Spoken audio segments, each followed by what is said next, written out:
Bismillahirrahmanirrahim. Siku zote mwanadamu usiwe na uoga au usiogope kuwapoteza watu kwa sababu tu eti unasema ukweli. Wakati mwingine kuna watu wanadiriki kuongopa kusema urongo ili waweze kupendwa na watu, ili wawe karibu na watu, ili waweze kupata urafiki na baadhi ya watu. Hicho sio kitendo kizuri. Urongo utakao kukurubisha na watu, fahamu kwamba watu wale ambao wapo karibu na wewe kwa sababu tu ya kusema kwako urongo, hao watu hawatokuwa na kheri kwako wewe, bali kitu ambacho inatakikana mwanadamu ukiogope ni kupoteza utu wako mwenyewe uliokuwa nao kwa sababu ya kusema urongo. Utakapokuwa unasema urongo, thamani yako inashuka. Utakapokuwa unasema urongo, utu wako unaondoka.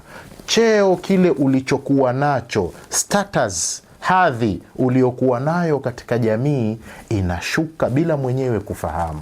Utaona hawa watu sasa hivi wako na wewe, lakini kumbe pembeni wale watu wanakusimanga, wale watu wanakucheza shere, wale watu wanaelezea ule uongo ambao umekuwa unawaambia.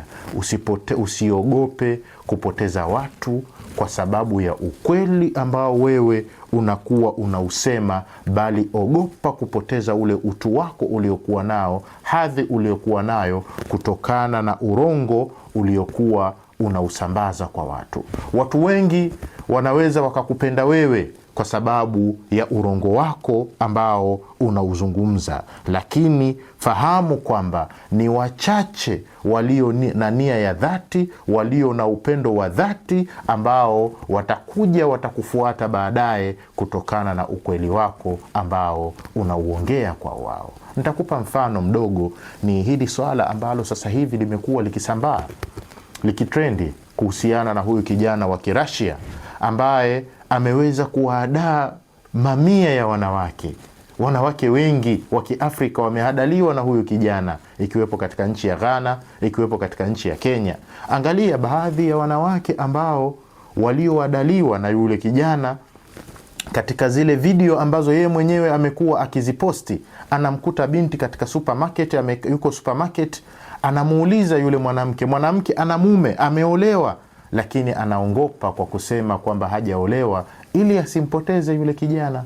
Lakini leo hii baada ya jamii kuja kushuhudia zile video ambazo yule kijana alikuwa akizirusha, umeona ni jinsi gani jamii inawaangalia wale watu kwa jicho baya, kwa jicho la fedheha, kwa jicho la kejeli, kwa sababu ya urongo waliokuwa wakiuongea ili wasimpoteze yule kijana. Lakini leo hii wamepoteza maelfu ya watu ambao wangelikuwa ni wakweli kwa wao, wangelikuwa ni watetezi kwa wao, kwa sababu ya ukweli kama wangeutamka katika situationi na hali kama ile. Wassalamu alaikum wa rahmatullahi wa barakatuh.